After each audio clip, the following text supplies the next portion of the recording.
Hello, my name is Dan Coyne. I'm here at the McCandless Northern Allegheny Heritage and Cultural Center. It's December 21st, 2023. I'm here with Jerry Aufman. Jerry, do you consent to being interviewed? Yes, I'll talk with you. Thank you. Okay. So, Jerry, just tell us, let's start with the very beginning, basics. Tell us your name, your parents' name, where you grew up, where you were born, and whatnot. Well, I was born in 1933, July 31st, in the city of Pittsburgh in the Bloomfield area, right across the street from West Penn Hospital, although I was born at home. Oh, very good. And I lived there until I was 16 or 17. In the 1940s, the late 1940s, after the war, my dad bought property in McCandless. And we built our house in 49 and 50 and moved in. Wonderful. And lived there very happily until the draft board got me in 1953. I was served in the armed forces from 1953 to 1955, with most of the time in Germany. Okay. Let's classified as the Army of Occupation. Okay. All right.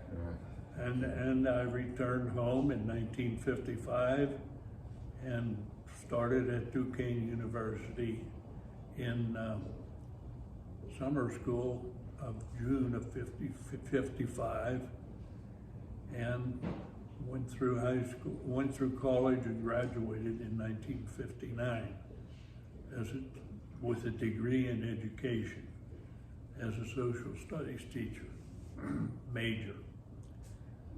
I then got a job in North Allegheny. I substituted for a year and got a job in North Allegheny in elementary school, which were short teachers then. And I had to get a certification in elementary education, and they gave me 5 years to do that, which meant 30 credits, they told me, which really was only 22.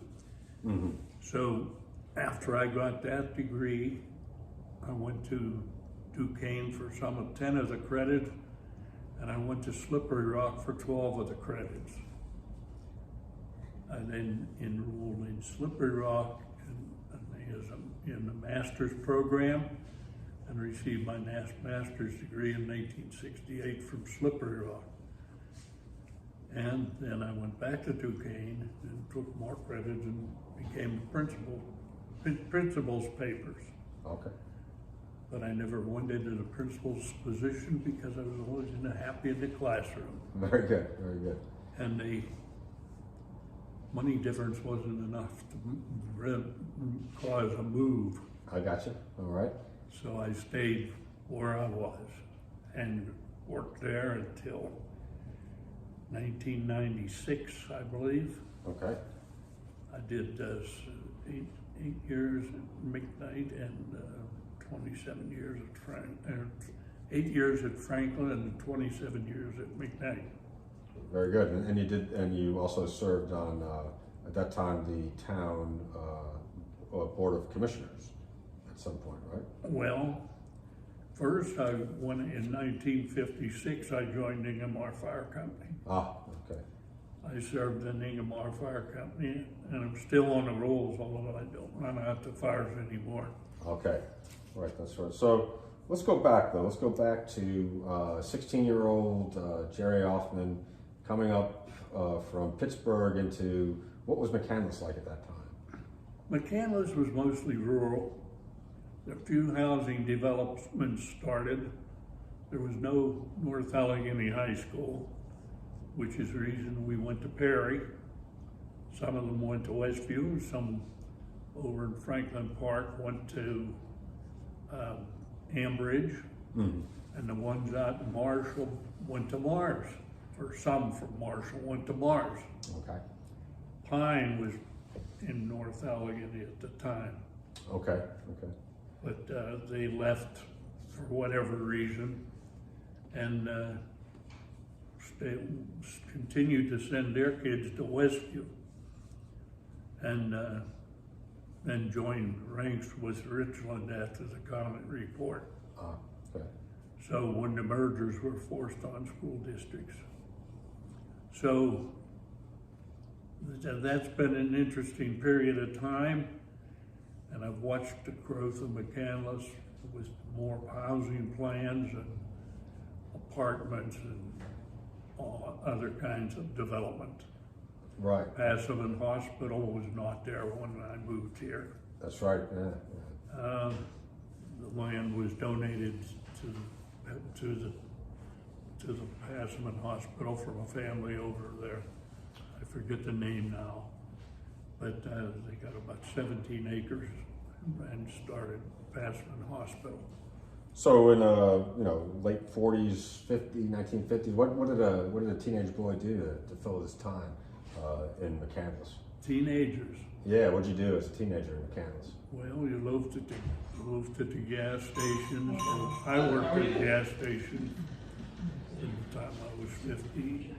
From 1950, I worked at what was then called Chornofoski's gas station. Mm-hmm. Okay. And then I worked for Munson's after all the while I was in college. Mm-hmm. And beyond. I worked there for 17 years.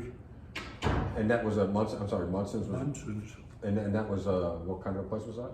It was a gas station. A gas station, that was a gas station also, okay. Service center, he called it. He has a wrecker, and I used to track down wrecks and Oh, okay. tow in wrecked vehicles. And Oh, wow, okay, yeah. if I was on duty, I did that. Okay, all right.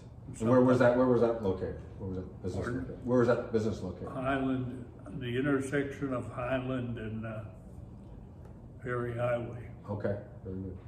And then on the V, there's some kind of a, Sheets was there for a while. Okay. After Munson's. Munson's sold it to a guy by the name of Ed Zinser. And he in turn rented it later. He died and his wife rented it to Sheets. Mm-hmm. And now it's some kind of a shop, smoke shop or something. Oh, okay, all right. Yeah. And that was time watching it grow. I lived in a couple of places I lived in Ingomar, and I had property. I purchased property in 1962 on Harding Road. Okay. And then I stayed there until 1973, I believe. My father, and we moved in, my father-in-law died, and we had two houses, and my brother-in-law was in the Navy and he didn't want any parts of it. So we had two houses. We decided to sell one and move in the other. Mm-hmm. The house on Harding Road sold first, so we moved over to Hilliard Road. Okay. And that's where I still live. On Hilliard Road. Okay? Yeah. So, but let's go back though. I want to. So you worked as a teenager, but what else did you do? I mean, what other things? And what was it?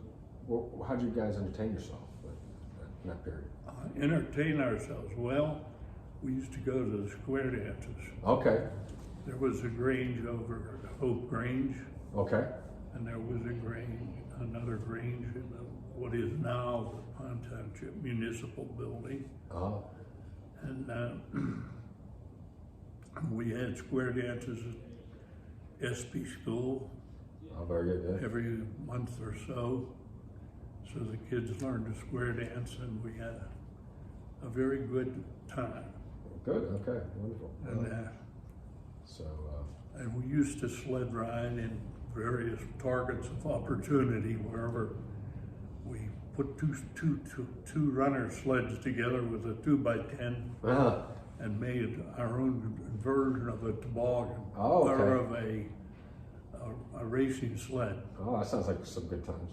And yes, and we even went down Highland Road when the big blow in 1950 Oh, oh.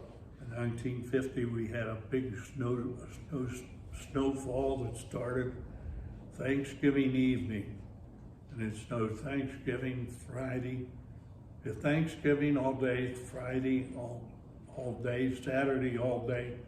Sometimes in the middle of the year, middle of the day, it stopped on Sunday. We were off school for a whole week. Oh, wow. We were all snowed in, and everybody had to shovel out, which was a good thing. I turned it into a profitable, Oh, did you? a Oh, profitable exploit. very good. Very good. Shoveling driveways and even some flat roofs Okay. that the homeowner was afraid to. Wait, yeah. And Dr. Carson hired my buddy and I to dig out SB School. Oh, really? Okay. Yeah, we were walking up the streets with shovels, up Highland Road with shovels going door to door. He said, "Do you want to come?" He stopped his car and said, "Do you want to come over and shovel out the school? The janitor can't get out." Ah, So we went out and shoveled the school out. And he was having coal delivered that day, and we shoveled out the coal chute oh, and the little part of the coal roof and the little part of the driveway to get in. And then he said afterwards, "Do you want to shovel off the roof? I'm afraid of it's flat." So we got up on the roof and shoveled the roof off too. oh, wow, wow. So that's when I drew my first paycheck from North Carolina School District. He actually gave you a check. Yes, Helen Garvin was the secretary, and she issued us a check. Do you happen to remember how much it was? $7.50. $7.50. All that hard work. Okay. All, and we were glad to get it. That's great. So after that, we just went back and we had a lot of fun sled riding and a whole week of it. Oh, wow. Yeah. And we come over and sled ride. We rode on a golf course in North Park. Okay. Yeah. And we had some toboggan at that time. I don't recall just which one, but we had one. Okay. And a number of us would ride on that. Oh, yeah. Get a whole bunch of you guys on that one toboggan, huh? And yeah, we all had a lot of fun. Oh, boy. Sounds like fun, yeah. And ice skating, we skated on Marshall Lake. There was no skating rink at that time, of course. Okay. Mm. And it was altogether different, altogether. Is that right? There were no Yeah. supermarkets, there were no stores. Okay. If we wanted groceries, you had to go into some of the little gas stations all had groceries, and for main shopping, you'd go to Millville or Northside. Uh-huh. And the Northside Market was there. We'd go in there. And the department stores where Boggs and Mules were there. Okay. And Sears had a store in the north side. All right. Okay. So that's where we went to do shopping. You went to the north side to shop. Yes. Um, And sometimes into Millville, Okay. All right. because my grandparents lived in Millville. Oh, okay. So we'd go to in fact, my grandparents lived in Millville for a long time. Is that right? Yeah. Mm-hmm. Mm, very good. So that was my father's birthplace. Oh, Millville was your father's birthplace. Okay. And how has that changed so much? Has Millville changed much? Or? Oh, it doesn't seem like much. Yeah. Of course, I don't have a reason to go there anymore. Okay. Yeah. So that's my story for that part of my life. Very good. Excellent. And you went to Perry High School, you said. Graduated from Perry High School. And what was your experience at Perry High School like? How many years were you there? A couple of years at Perry? Or? Year and a half. Year and a half. Okay. Really nice. Mm-hmm. I enjoyed it. And we had some really good teachers there. Is that right? Yeah. Mm-hmm. Okay. And we were bussed in every day. Okay. Very. As people say, how did you get there? Well, school bus. Oh, yeah. Okay. So we had we had to walk to the top of the hill. The school bus was at Perry High. We came in from from Bradford Woods to pick us up. Oh, okay. Yeah. Had kids from Bradford Woods and some from Ingham Martin. It's a pretty good little trip. Yeah, Yeah, yeah. take about a half an hour. Yeah, okay. And the buses used to park in Semicircle Street then. Oh, yeah, yeah, okay. Right around Perry, we knew where to go to get on at night. That was our experience. Very good. All right. And then you were drafted. Yes. So tell us a little bit about that. What was your service like? Well, I started by going to Camp Fort Meade, it was Camp Meade, Maryland, and that was an induction post. And then I went to Camp Atterbury, Indiana, and I was there for maybe 2 months, 2 or 3 months. And then I went to Fort Knox, Kentucky, and was there for, I did 8 weeks at Camp Atterbury and 8 weeks at Fort Knox. At the end of the Fort Knox tour, I was assigned overseas. Mm-hmm. So I got maybe a 10, 12 day delay en route. And I had to report to Camp Kilmer, and I left Camp Kilmer December 7th and was on a ship called the USS Patch, Yeah, okay. which was a transport that took us over the seas. Okay. It took 11 days to get over there. My first journey on the high seas, the first time I ever saw the high seas, Wow. and I was quite surprised. We had a nice peaceful trip going over. I saw the white cliffs of Dover and the Pas de Calais on the French side. Oh, wow. Yeah. And we went into a port called Bremerhaven. From Bremerhaven, they sent us by troop train down to Zweibrücken. And from Zweibrücken, I was sent to Augsburg and assigned to the 43rd Infantry Division. Mm. And that was where I stayed till they decided to change divisions. And then they changed our designation and made us the 5th Infantry Division. Oh, okay. So I stayed there until April 1955. They sent me back home, and I arrived in Camp Kilmer, New Jersey, and they discharged me from there. Okay. And then I began my civilian career Yes. of school and work and fire company, of which I served as a president for 30 years. 30 years in the fire company, okay. 30 years As a president. president, okay, yeah, sorry, yeah. And then after that, I was vice president for a while. Oh, okay. Wow, long time. Yeah. Yes. And I also served as president of the Firemen's Relief Association Okay. for more years than I care to count. So very good. You come home, you go to school, you get your degree, you become an educator. Yes. How many years were you an educator? How many years were I in education? Yeah.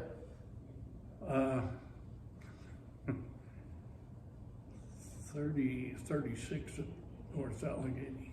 36 at North Allegheny. Okay. Mm-hmm. And what do you take away from that career? What would you like people to know about that experience? Well, I had an awful lot of nice children. Yeah. Very nice, cooperative kids for the most part. And we did well and had a good time doing it. Yeah. Okay. Mm-hmm. Any real vivid memories? Something that might stand out? Or?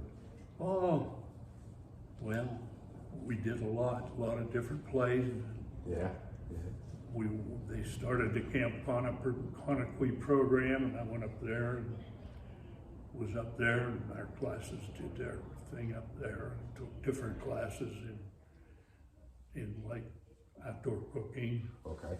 My assignment was maps and compasses. Oh, wonderful. Yes. So I taught maps and compasses for all the while I was up there. Okay. And we had a lot of different things that the kids could do. They learned a canoe, water safety course, and they did pottery making and some arts and crafts up there. It was just a good deal for everybody. You recently received a Shining Star Award for some of that type of work that you've done, right? So that was... Well, at the time I started, and while I was on council, we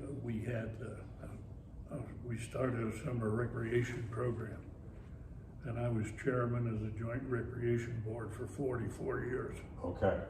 And we ran the summer recreation program, and sometimes skill building was adapted into that. So it was a nice run. Okay, yeah, great. And we had all 5 municipalities in that. Oh, really? Wow. McCandless, Marshall, Franklin, Bradford Woods, and the school district was a partner too. Oh, excellent. We established an intergovernmental contract that explained what the program was and how it was funded. So it was complete. Could be picked up today and used just as it is. Okay, very good. Who did you work on with that? What went into creating that and then maintaining it? What went into creating that program and maintaining it? Well, we knew the kids needed some kind of activities in the summer, so that's what we did. And we worked. We didn't have any lunch. We went 9 to 12, and the instructors were there from 8:30 to 12:30. Okay. So that there was lag time for the parents to pick the kids up and bring them and watch over the place. So that was interesting. That was on my part. I never got paid for that. It was no. There was reasons for that. I just did it. Okay. All right. And had a good time doing it. Okay. And so totally volunteer on your part? Pardon? Totally volunteer on your part? Yeah. Very good. Nice. I was appointed chairman. I was appointed by our council to be on the rec board. Okay. The other members elected me chairman. Okay. That's how it worked. I got you. Okay.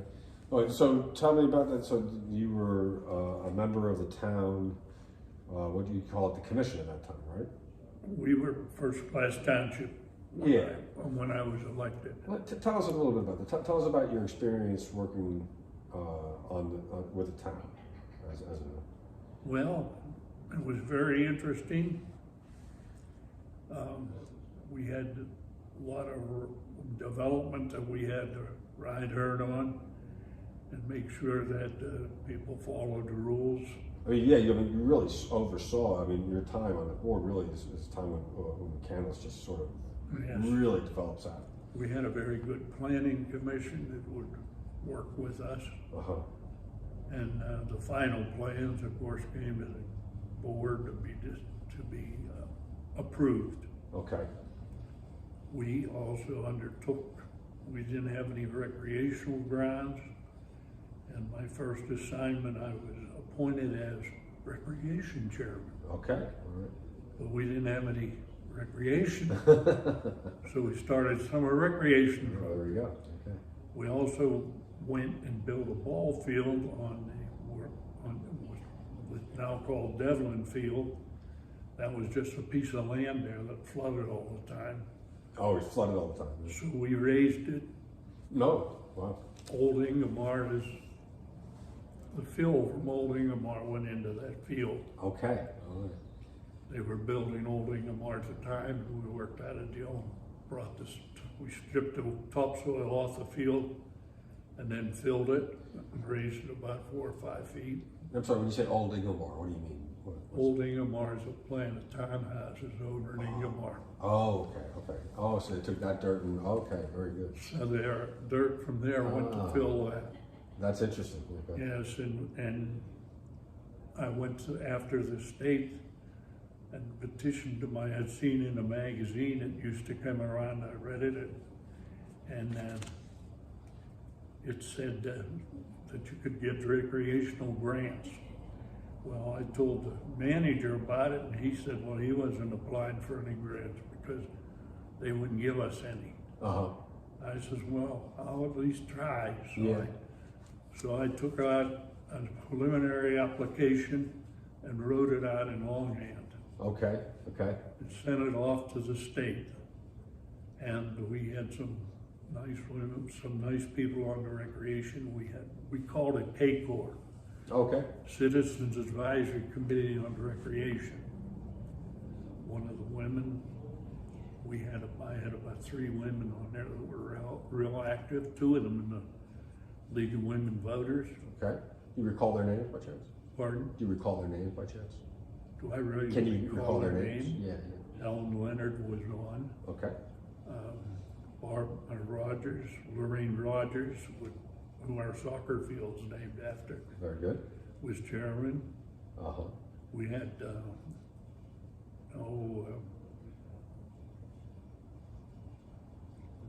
we had a man, 2 men on, and we had another woman that I can't recall her name right it's a now. long time ago. Yeah, it's all right. Yeah. But I only served on that for 2 years. Okay. In that time, we got this accomplished, and at the same time, the Potters were going to donate Potter Park, and I got involved in that, handling of that, so that everything proceeded smoothly. And we got Potter Park, which is a 9-acre park in Ingham, with a pond. It's a pond. Yeah. Okay. Nice pond. So that's all in all, I had what we called the land bank, would jokingly call. We have we got 101 acres in that for recreational purposes by donation and purchase. Oh wow. So we went from 0 to that. That's amazing. Yeah. The soccer field used to be a public works field. Okay. And we moved that and built the soccer field in there. Yeah. So we had the field, and then we purchased where Wall Park now is. Okay. And we built a baseball field and a recreational complex over there. Nice shelter. And then we purchased land out through the valley, out from where the old rifle range was, off of Sloop Road.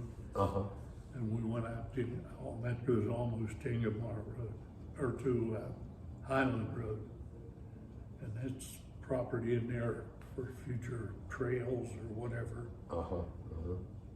Addison Vestal wanted to give the township the field because it was getting an edge, and he had built the field, him and his co-ops.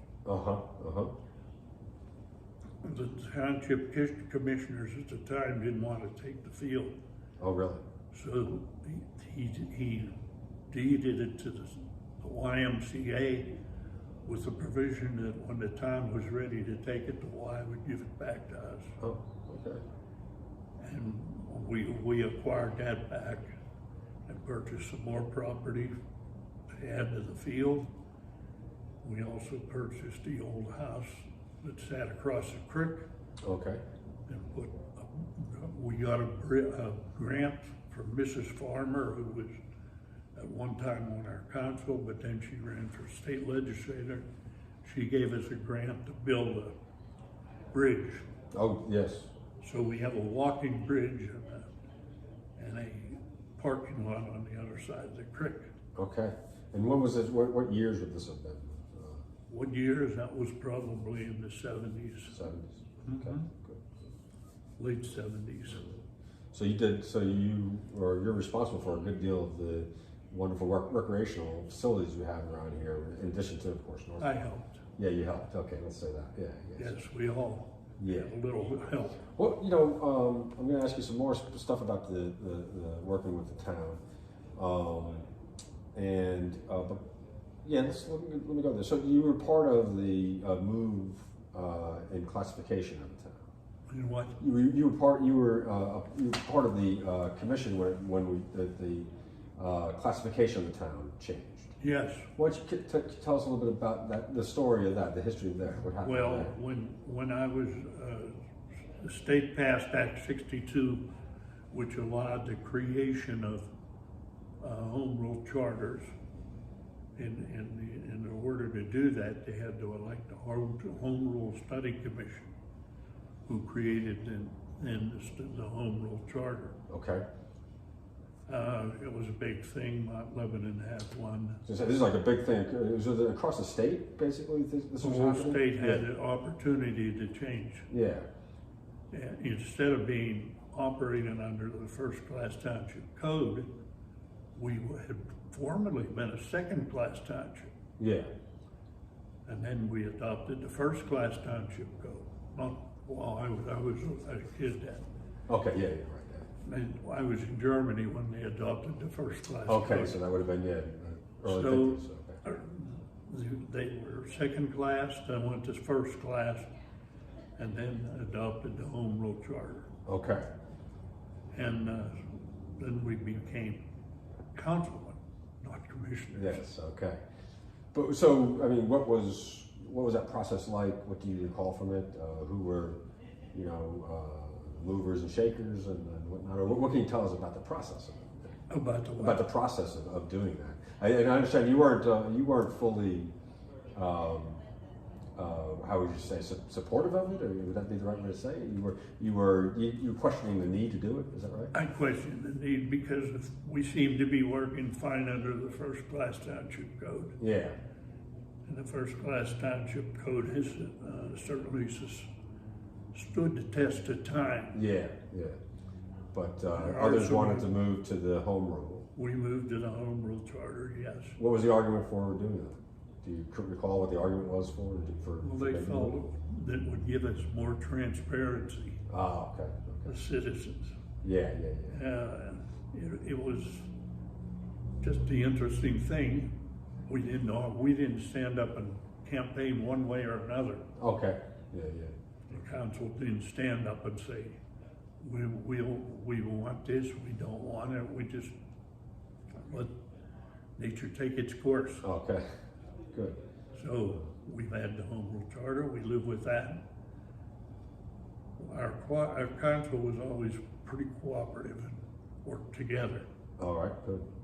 That's why we were able to build this structure that we're sitting in now. Yes. Yeah. I'd love to talk about that.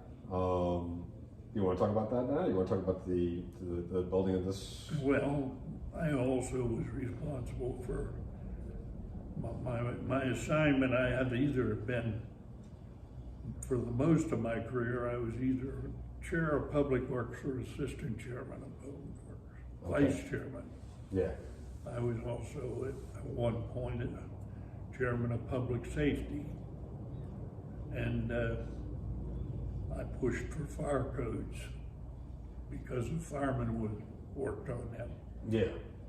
And we adopted fire codes and to prevent what we thought would be problems Yeah. in future years. Okay. All right. Because always an ounce of prevention is worth a pound of cure, as you all know. Yeah. And it's better to prevent a fire And than to stop it. right. Yeah. Very easy. So what's a key measure there? What's a key piece of that? Pardon? What's a key piece of that the fire code that you think is? Well, you have to have a good, strong building code, Yeah. first of all. Yeah. And you have to have, and enforce it. And you have to have the codes that call for in sprinklers, in commercial buildings, in residential buildings, firewalls, and all the other, make sure that the electrical system is always up to par, and that the sprinkler systems, if they're in the building, are working. Very good. So that means we had to have some inspector go around and do that. Yeah. So which we do. Yeah, good. And so you had to figure out a way to like hire an inspector and all that type of stuff. Yes. Was there resistance to any type of that type of stuff? Do you, or were people pretty much on board with it? I don't think the resistance was that hard. Okay. Certain developers didn't like to do it, but didn't want to do this or that. Mm-hmm. Went in. Resistance was, sure, when they built multi-families, at first we required block walls, firewalls. Okay. And then some of the apartments, some of the townhouses in the town, there's block walls. Okay. Yeah. But they complained that it was better to put plasterboard on. Oh, is that right? Yeah. And they proved they didn't prove their case, but they convinced enough to let them get away with that. Okay. Interesting. Okay. Uh-huh. You know, the town has been, touted as one of the, a highly rated town in America, a great place for Number quality. one community to live. There you go. A wonderful community to live in and a great quality of life. What do you think? You've been around. I mean, you worked with the town for so long. You've been, instrumental in some of this stuff. How did that happen, and what do you think is responsible for that? The first part of the job when I was on, we had township roads that were not built to specs. Yeah. They didn't have any specs. So the roads were bony and red dog, ranging from 16 to 17, 18 feet wide. And they put tar and chips over top of that. Mm-hmm. And we used to have ditches running on both sides of the roads, carrying the water too. Mm-hmm. We had about 30 miles of those old township roads. I started a program when I ran. I said I was going to rebuild the roads, and we did. We put storm systems in, pipes and gutters, or pipes and curbs, made the roads a standard width, and tore up and put proper sub base and everything, proper base. Yeah, sure, yeah. Mm-hmm. Engineers, we went to engineers and said, we want to do this and that. We did that over a long, we first started for 12 years, but the prices kept going up, and we stretched that program out to about 18 years. Oh, okay. And that was completed some time ago. Okay. All we have to do is keep them up to standards. Okay. When the county told us and passed their edict that we weren't allowed to burn leaves, we looked into the project and we found a way to collect the leaves, which culminated, we use these big leaf trucks. Yeah. That take the leaves up off the Suck them right up off the ground. leaves, this comes in and sucks it off. On the roads that we can do that. Yeah. They can't do that on state roads or really highly visible roads. Okay. Used roads, like Ingemar. Right, right. So those people get bags, 25 bags, their stuff. Okay. So we still pick up the leaves. Okay. I gotcha. And we worked through the COG, and at one point we had about 9 and 10 communities that and we made it a deal with the county. Okay. And they bring the leaves out here and put them up on the county. Tell folks what the COG is. They won't. Up on Flagstaff Hill. Okay. Oh yeah, right. Yeah. Tell people what the COG is. Not a lot of people would know what that is. That COG? Yeah. What's the COG? The COG is North Hill. Well, there's a lot of places, but we have the North Hills Council of Governments. Council of Governments. Okay. Yes, I was our representative there for quite a while. Uh-huh. And I ended up going through the chairs and was president too. Okay. For a couple of years. And so you would meet with other once a month. Other townships and whatnot, is that what? Yes, we had 19 townships, Okay. 19 municipalities, Okay, boroughs in of the North Hills. okay, And it's like a big co-op. yeah, We would we put the solvent out for bid, mm-hmm, fuel, trucks, whatever you want. yeah. And so we can get a better deal for the taxpayer that we can get. We're using a proven way of doing it. Yeah. Let's say that. Good, yeah, And it's a cooperative agreement. Nobody has to join. yeah, We had the joint garbage contract for a long time, okay, where all 9 or 10 communities bid together for the garbage. mm-hmm, mm-hmm, And we do it with salt, and I think they still do. yeah, okay, But you can get on PennDOT bids too, so whichever one's cheaper. yeah. These are the things that go into running a town, right? Right. Yeah, people don't think about it, Yes, and we have our big salt dome that we built okay, that holds a lot of salt in there, but yeah, because if we have a severe winter, there's a run on salt. yeah, And we upgraded our trucking systems, and we had the trucks on a road. We put the trucks on a rotating bid system. okay, We had 9 of them before, and every year or so we replaced it with 1 truck, so they're not all breaking down at once. yeah, very good, yeah. Pretty way to handle it, yeah. Yeah, well, it's the only way I know how to rotate prices, so you don't come. So somebody doesn't come and say we need 4 trucks. Yeah, We'll buy 1 every several years. Hopefully every 8 or 9 years. yeah, With the expensive, and we buy a heavy duty truck. We did buy heavy duty stuff because it lasts. yeah, yeah, It costs a little more in the beginning, but you save it in the long run. less in the long run, yeah, very good. Tell us what it was like to raise a family in McCandless. Well, I have 4 children, my wife and I. Is your wife's name? Beverly, Beverly.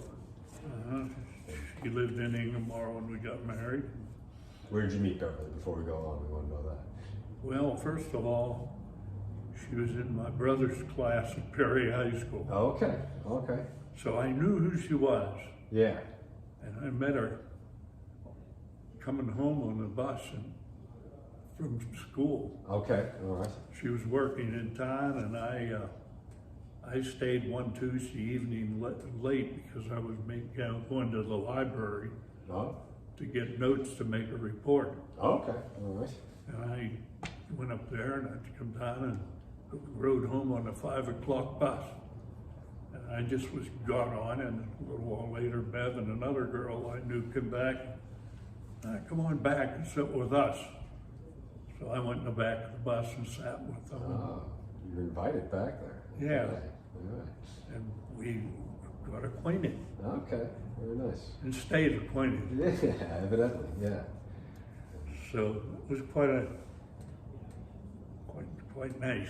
Yeah, very good. And how many children again? 4. 4, and with their names? Well, Beverly, the daughter Beverly, Okay, Elizabeth, we call her Beth, all right. and the twin boys, Richard and Raymond. Oh, you end up with twins. Yeah. We had 4 kids in 6 years. Okay. And what was it like bringing your family up in McCandless during those years? Well, we had the girls. We rented a little apartment on Oak Street when we had the girls, and then we moved out to Inglemoor and rented one of the duplexes. And then I bought this house on Harding Road, and had about an acre and a half, or an acre 3/4. It was had a good slope to it, Okay. but it was a nice lot, a nice house. We lived there from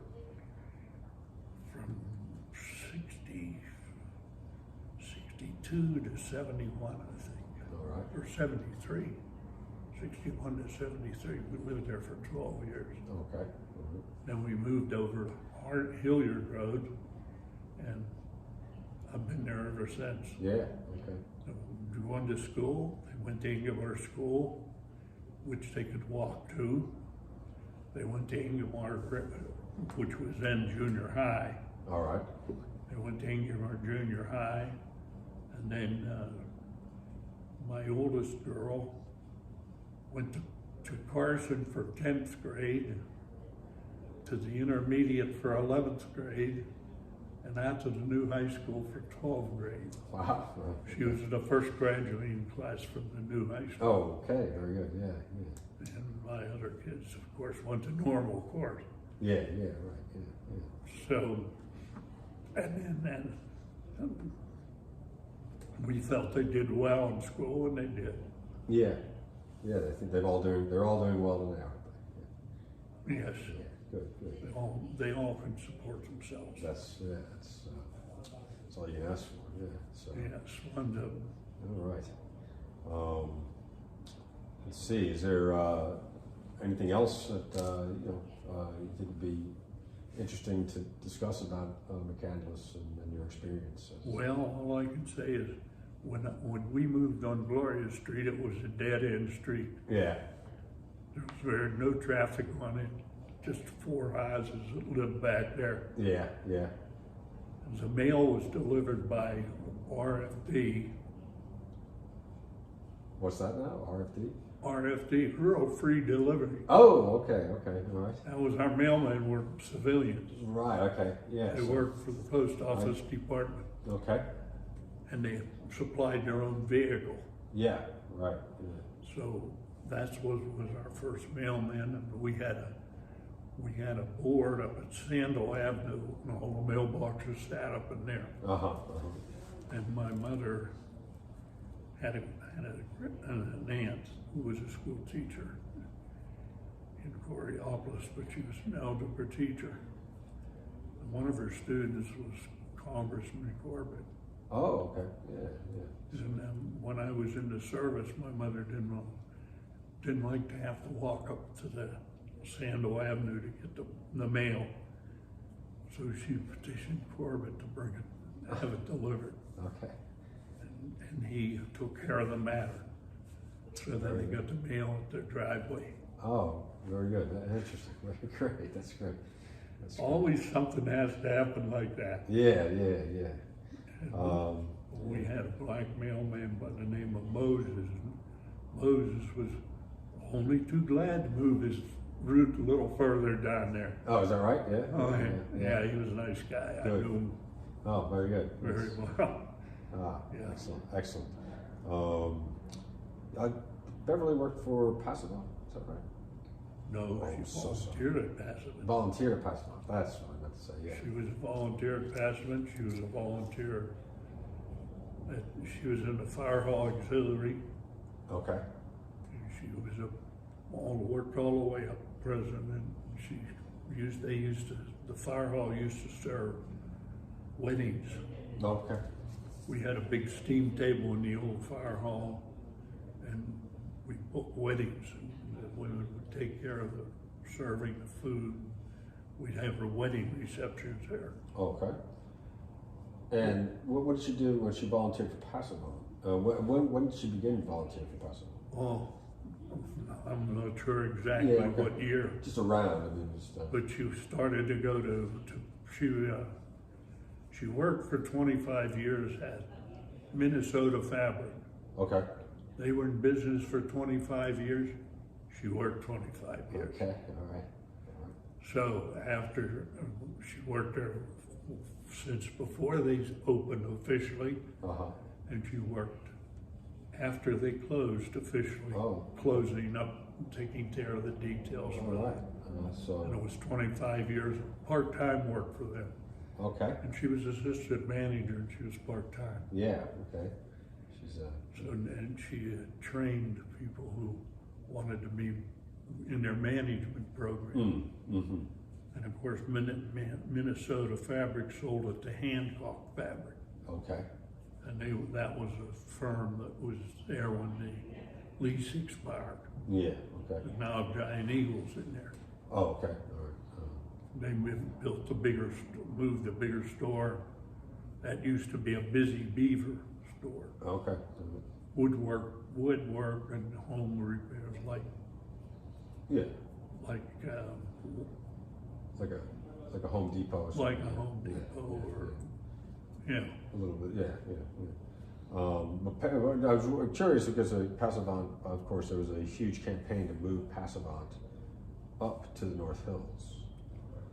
And I'm wondering if you remember anything about that. No, Okay. I know that they had a charter. They were chartered as a hospital, and they were up in the Hill District, Yeah. and they were old, and it was ran by Lutheran nuns, believe it or not. Okay. Yeah. And it started as a 3-story hospital, Okay. Yeah.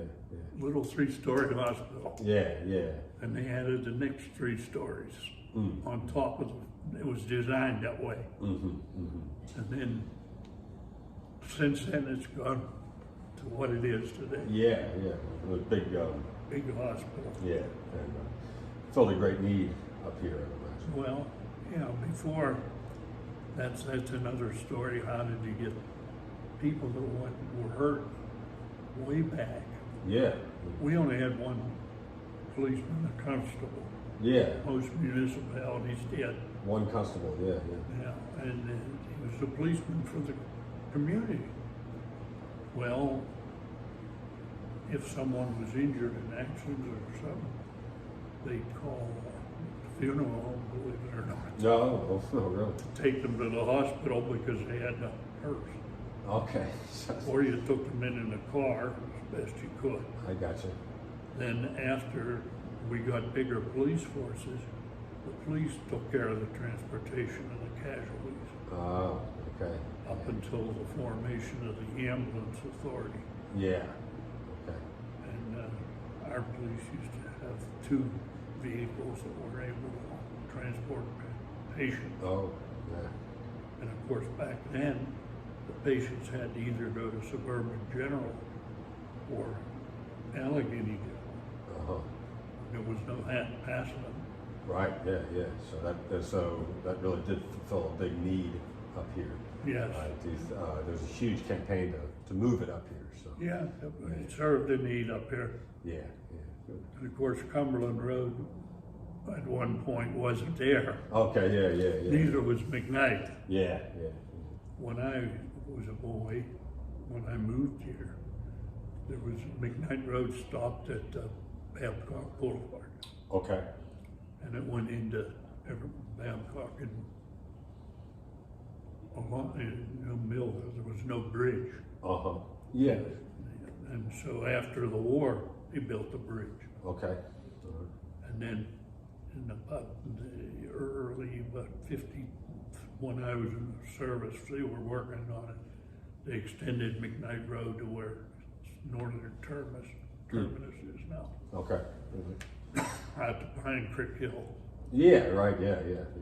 and created a problem there. Okay.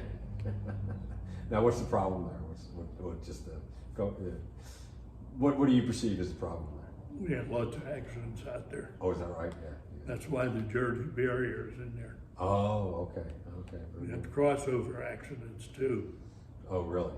I remember I was down, we used to be called up there with fire trucks, Yeah. accidents. Yeah. And when I worked at the gas station, I used to go up there on Friday nights and Saturdays. Friday night was a bad one always. Oh, yeah. Yeah. So people in a hurry to get to lakes. Yeah. I'm sure there's. There was no 79. Okay. Yeah. So I'm sure you've seen some National things. Defense Highway Act hadn't been passed yet. Okay. Or had been passed, but That was built by General Eisenhower. That was his General Yeah. Eisenhower's baby. Yeah. So it had been passed, but the monies hadn't been put out yet. Pardon? The monies hadn't been put out, or Well, they were starting it, yeah. but figuring out where to put them. Yeah.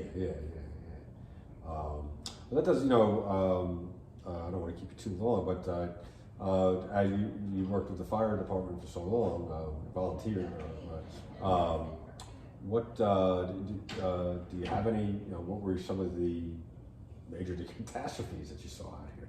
Fires? Yeah, over there. Well, I was at the Ingemar School fire. Yeah, okay. Tell us about that. The old The famous Ingemar Ingemar School fire. Yeah. is the new addition. The first new addition had just been completed. Yeah. Unfortunately, they had fire doors there, Yeah. and our truck was able, because of the deluge nozzle, to keep the fire in the old school, which was all framed. Uh huh. The old Ingemar School was framed. Yeah. And they had the new part where they had just opened for first and second grade, I think they had in there. Okay. And I went in and let those kids stay there. They had to knock the old building down completely, Uh huh. build a new school there, a new structure. And they, we were there quite a while. Mhm. I was working and my wife called me. Okay. I called one of the owners and he come up and I went to the fire. Okay. And I was in Shop and Save, had the big fire too. All right. Yeah. Okay. And that was a biggie. I've seen the pictures. Yeah. Yeah, well, that used to be, that was Brun's property and there used to be a pond where Shop and Save sits. All right. My kids used to ice skate on that pond, Okay. on Brun's pond. On Brun's Pond. Yeah. Now, was Brun still a store in your memory, or no? What? Was Brun still a store in your memory, or is that or? Well, Was that- when I first was young, they had a hardware store in there, and then a Okay. beer distributor, Uh-huh. and then it was the beer distributor moved over to where the old where the drugstore was, Uh-huh. and then over to where the old fire hall was. Okay. So the beer distributor you see out there, that was the old fire hall. Oh, okay. Okay. Very good. And the new fire hall has been torn down to build a new fire hall. Very good. Yeah. So it's changed. Yeah. That's a lot has We didn't changed. even have a fire hall up on the hill, Is that right? the substation. Yeah. No, that only came in the 70s. Uh-huh. And we bought the property. I was in on that too. Oh, is that right? Yeah. Tell us a little bit about that. Well, the building at the time, there was an old house up there was being used as an office by a fellow that had an insurance business. And we bought it off him. Okay. And we were gonna rent it, and we did but we couldn't rent it as an office. No one wanted to put their office in there. Okay. So we rented it to a family who lived in there until we were ready to put the fire hall on. Uh-huh. So Okay. that's the story of that thing. Okay. And there was a beautiful house right next door to it that's knocked down now. Okay. And I don't know what else is gonna happen up there on the property that's vacant. Uh-huh. It's owned by some firm out of Virginia. Is that right? Yeah. I'm going to go a little fishing here because I don't know what your answer here, but having North Park within the town limits here, was that how did that work with the town commission and the town council that you were on? We don't have jurisdiction Yeah. there. Okay. Yeah, I was fishing there. So No, it's 1,840 acres of North Park is McCandless ground, Yeah. more than half. So, but I'm just wondering, I mean, I understand you don't have jurisdiction there, but what was it like to, I guess you had to work with the county though at some point, right? To deal with things or? Well, we worked with the county in putting the red lights up on Babcock and Is it Wildwood Road. Wildwood, okay, yeah, okay. That was the first one. There was no fire, there was no lights in there. Uh-huh. And Bob Byers, who got elected commissioner at the same time I did, him and I became active in the county and the state association of township commissioners. Okay. And for 10 years, we kept beating on doors to get a light in there. Oh, really? Okay, yeah. We finally succeeded. Oh, okay, very good. Because it's County Road, PennDOT roads. Oh, okay, yeah. So, okay, so there is, I mean, it complicates things a little bit, because you Yeah. certainly needed the light there. And We got a grant from the Allegheny League of Municipalities to put us the county, we got a grant, but the county used it to widen and make a turning lane down there on Wildwood Road, Oh, okay. Ingomar Road. Yeah, And the lights, of course, belong to the municipality. yeah. Uh-huh. After that, there was no light at Coomer Road. Okay. And we used to have old Coomer Road coming down right out on this road. Yeah. And sometimes that was quite a problem if you tried to make a left-hand turn out of Old Coomer Road. Is that right? Yeah. Well, fun. Yeah. Yeah, I can imagine. Yeah. So none of the problems were there when I was younger because there wasn't that many people. Yeah, sure. Yeah. And what we did, we got Senator Worry, Senator Orr, yeah. and she managed to get the lights put in there, Okay. and the roads wide. Good. Yeah. Good. Yeah. Nice. A lot of. So yeah, I mean, you've been in a lot of the stuff that a lot of the things that have gone on around here. So. Yes, yeah. we had an organization called NPCDC when I came on. That Okay. stands for North Pittsburgh Community Development Corporation. Okay. The 5 municipalities all had, that was somewhere in the 60s they started that. Uh-huh. The one nice thing about that, the first recreational report came out from that, was sponsored by that group, Okay. but it was paid for by the McCandless Industrial Authority. Oh, okay. And they did a study of the intersections on 19, Mm-hmm.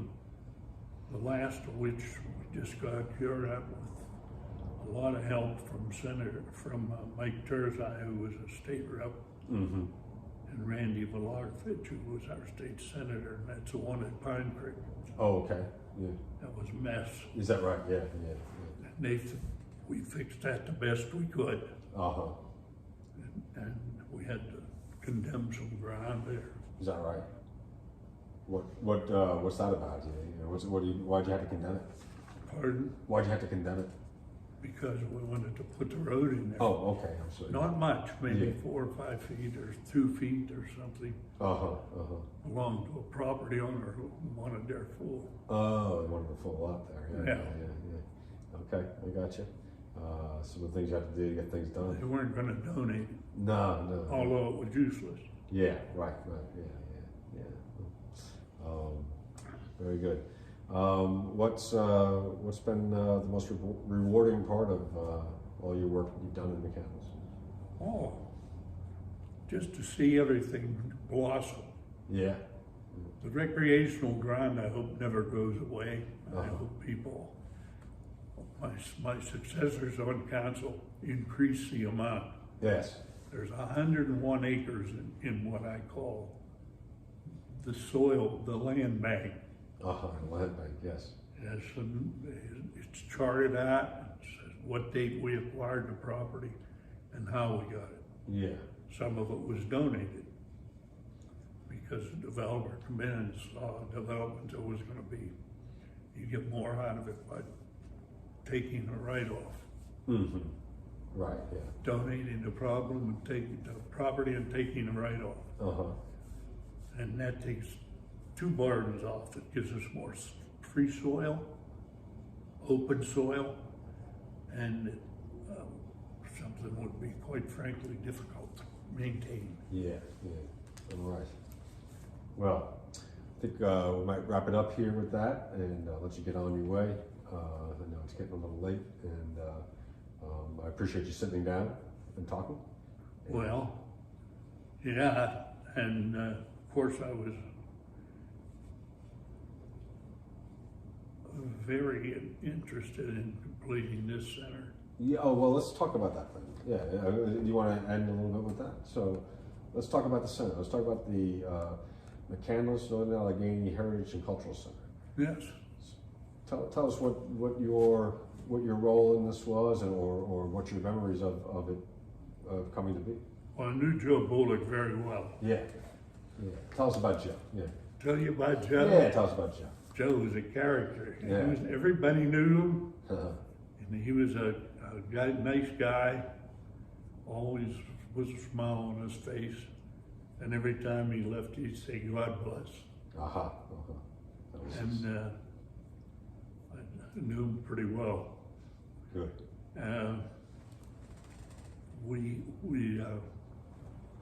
He came to Toby and then me about the school district. Toby. Toby Cordick, who was the manager of the town. Very good. Yes. And he came to you guys and tell us about that. Yeah. And he came to, he said to talk to, I don't know whether he talked to Toby first or me first. Okay. But he was being kicked out by the school district. Yes, his place was at, he had a little museum at night elementary school, is that right? Right. Yeah. So tell us a little bit about that. Yeah, go ahead. Joe had been the head custodian. Yeah. And then he retired.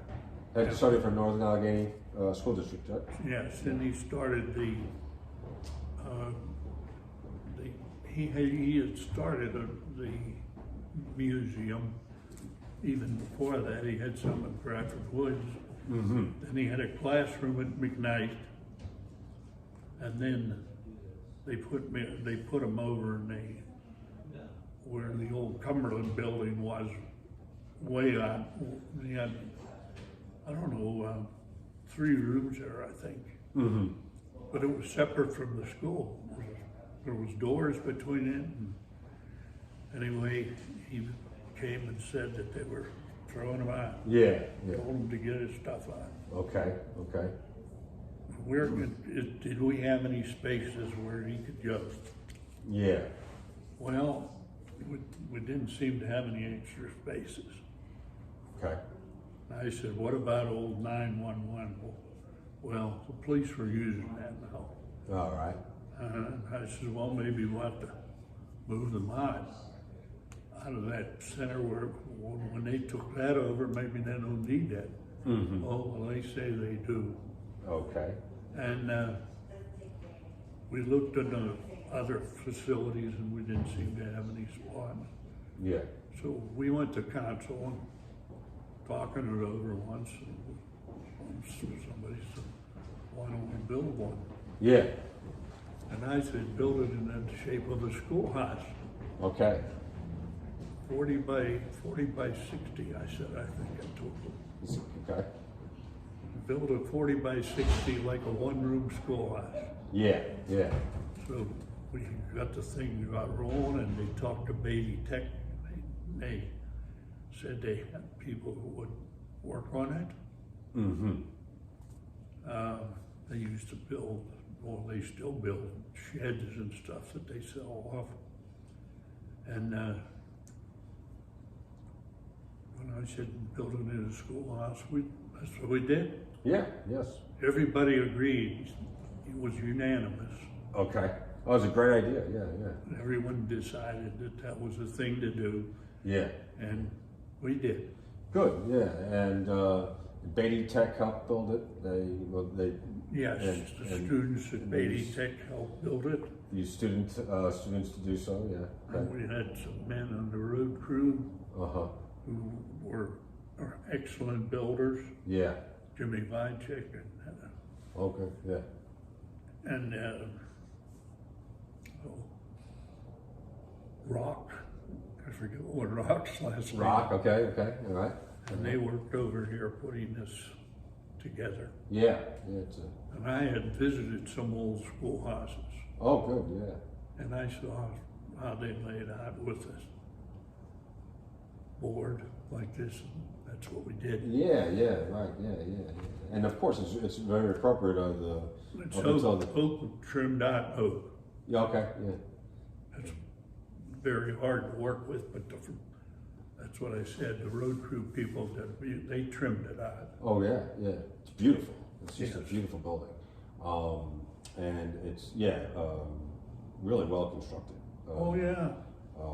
And the it's very incredibly appropriate a one-room schoolhouse because up until the mid-30s, that's where people were educated all around here. All kinds of one-room schoolhouses. When this got started, there was this movement, and they thought that Joe was a block layer by trade. Yeah. And they said, "Are you and Bully going to build that building?" I said, "I don't think so. The mind is willing, the flesh is weak." Yeah. In my case. Well, it needs quite an undertaking, but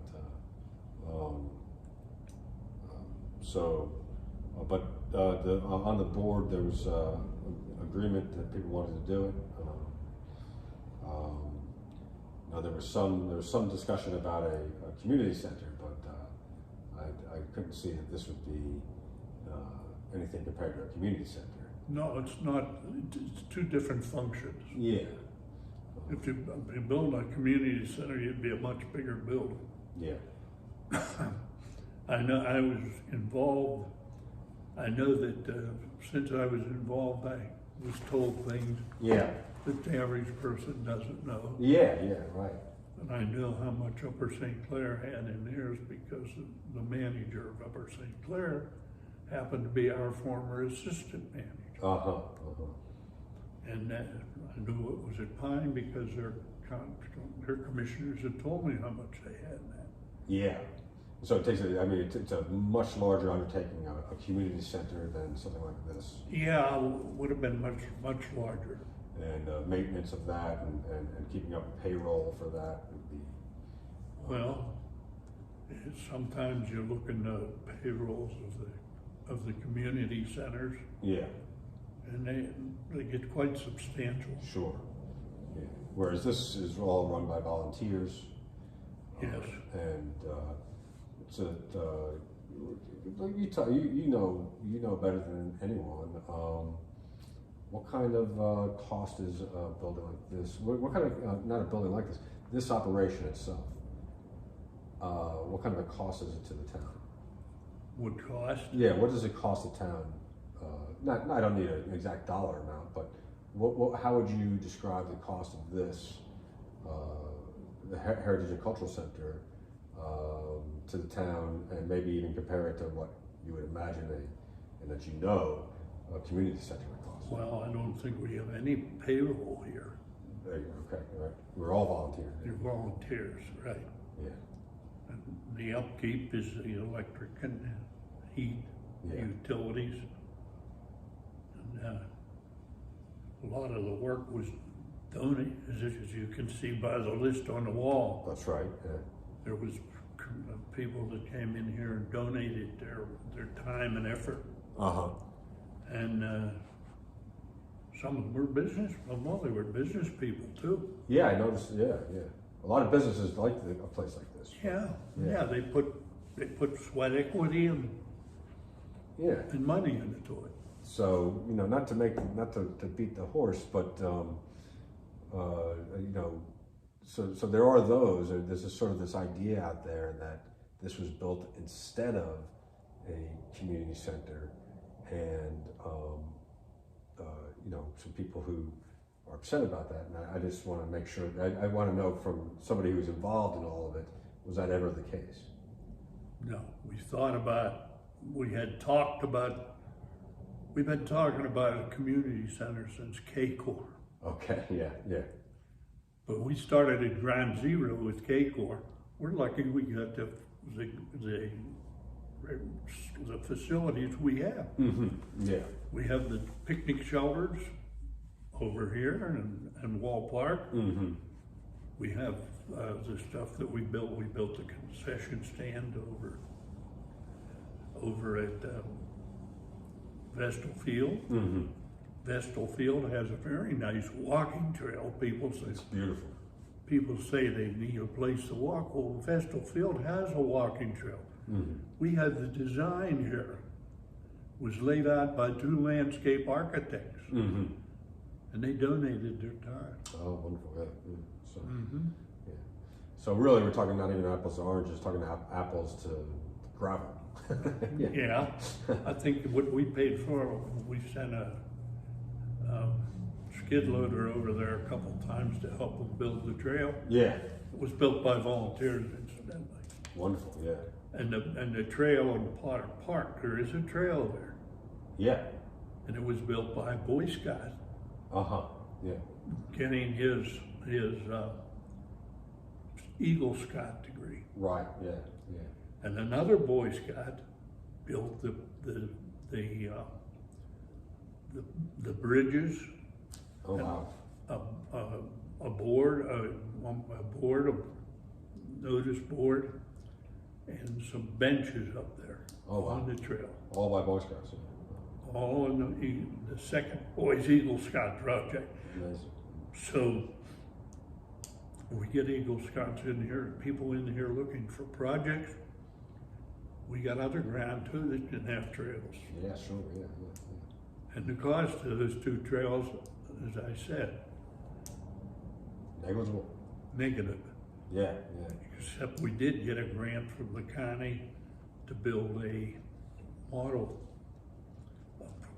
trail when they were talking about building the Harmony's short line trail. Mm-hmm. Yeah. Yeah. Yes. Yeah.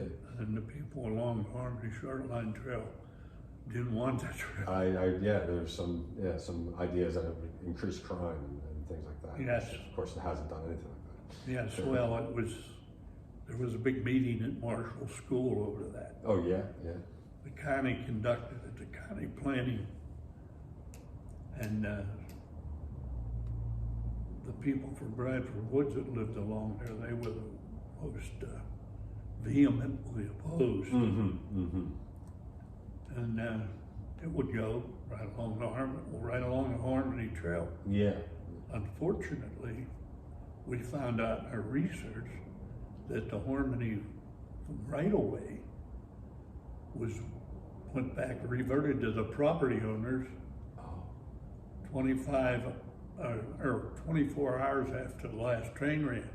Is that right? Oh. Mm-hmm. Very interesting.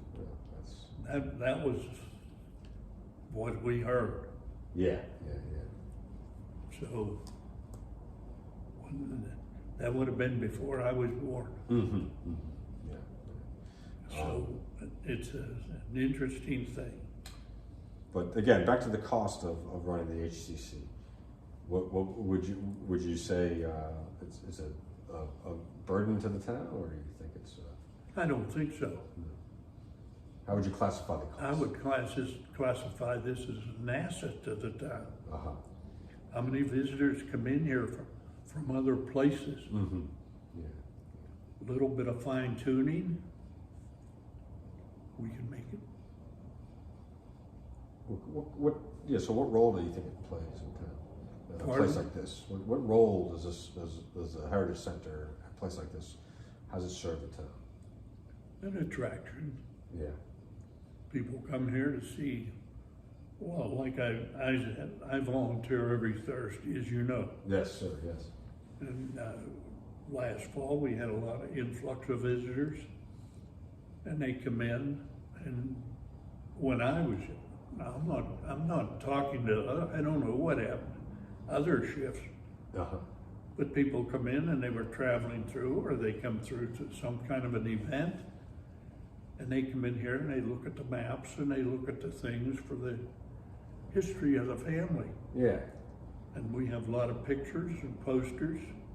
There's pictures that they have of a woman come in here. She sees our great-grandfather and her grandfather and the old house she lived in as a child. Uh-huh. I mean, what's that worth? It's another man come in. I was here on a Thursday, and a man come in with a big trailer. Okay. And he said, told me he lives in Oklahoma. He'd grown up here as a boy. Okay. His father got a job in Oklahoma, and when he was 10 or 11 years old, he moved out there. All right. Yeah. Well, now he retired, and he hooked his fifth wheeler up and was going to go to Florida, and they came up here to stop and see some of the distant relatives that were still around. And he came in here, and he came in and looked around. Well, his house used to be where the new high school is. Mm. Okay. Mm. It was knocked down or something. I didn't really know where or what it was. Okay. Yeah. But he said it was just nice coming back, and he saw where the Barrel Chevrolets are. Yeah. There was a farm over there. Okay. Of course. Yes, of course, yes. Yes, And it's always a farm over They there. used to have play polo at that farm. Oh, okay. Yeah, And he watched that. yeah. Yeah, So I never saw any polo being played there, but yeah. I've heard a lot about polo, though, right? Yeah. Yeah, there's a lot of, because horses were such a big deal. yeah. Oh well. Yeah. When I first came on council in 1974, Yeah. one of the first issues we had was the problem of horses Okay. on Grubbs Road. Horses on Grubbs Road, okay. What was the problem? Just, Somebody bought a piece of property and didn't want the horse trail through his property. okay, yeah. Interesting. And we had people, the horse people wanted it there. The man who didn't want it there. So that's where we are. Yeah. And I kind of laughed, and I says, well, horses didn't bother me.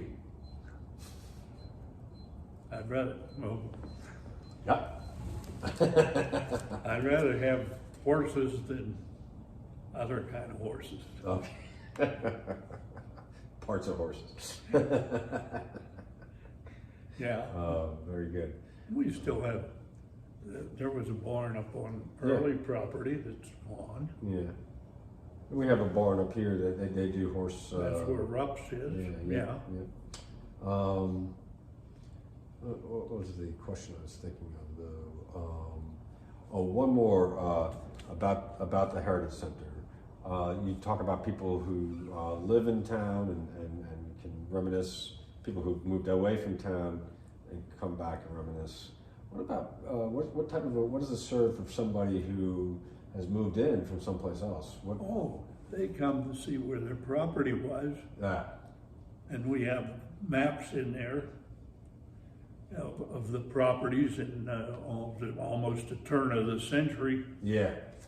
And you show them, hey, she says, I live on this street, and we pick a street out and go into the maps. Yeah. Those books. Yep. And we find who owned it, what was there. Sometimes it was a relative that owned it too. Okay. Yeah. And it passed on. Yeah. I know I found my great-grandfather's farm in there. Is that right? Yeah. Mm-hmm. And I think also people that they come to this town, and it is a great town. It's a great place to live, I think this place serves as a way to educate them about how it became that way, and it didn't just sort of happen. But people like you and many others have worked hard in very earnest manner to create a great town. Well, that's what we all try to do. Yeah. It's pretty nice to have a place to say, this is our town. Yeah. Especially 2023 when things are a lot more complicated than they used to be. Well, life is a lot more complicated than it used to be. Yeah, it's nice to have a town. And I've talked to some old timers that used to ride the Harmony Short Line back and forth. Uh-huh. Like in the Ingomar, some of those little houses were summer houses. Yeah, okay, yeah. And some in Bradford Woods were summer houses. Yeah. Down along 8 too. Right? Yeah. Yeah. People lived in the city and would come out here. Yeah. There's a summer house. That's right, yeah, I remember hearing about that, yeah, it's like, and they'd ride the Harmony line out here in summer, and yeah. Ride it out on Fridays and ride it back Sunday night or Monday morning. Yeah. When they didn't have air conditioning in any place. Yeah. Yeah, so history is certainly interesting. Oh, yeah. When people come in here and say, well, we lived here and this is what we did and this is how we lived and this is where we went to school. There's a couple old schools around too. Yeah. And I would have loved to see the Harmony Short Line. I would have loved to see those bridges. Oh, yeah. When you go past a button, it always fills your imagination with that. The one on Pine Creek Road. Yes, yep. The one abutment is still there. Yes. I went past it just the other day. I thought about, Uh-huh. And then the Calaises is what used to be People's Elementary School, a little 1 or 2 room schoolhouse, I suppose. Yeah, that's still there. Yeah. And if you go up over Whitmer Road, Sloop Road, Whitmer Road, Okay. there was a high level bridge across there, Oh, yeah. a Harmony Bridge. The Harmony, where, okay. And there was an old schoolhouse down in it's made into a house now. Okay. Yeah. I don't remember. I think someone told me it was a Willoughby school or something. Willoughby? Yeah, that sounds right. Yeah. Mm-hmm. All right, I think we're going to wrap it up there. Okay. Get you home to dinner. And, Get me home and make sure Beverly's probably wondering what's happened to you. pick my brain for whatever I remember. Well, you did a great job. I really appreciate you sitting down for it. Okay, Dan. All right, Thank Chip. you.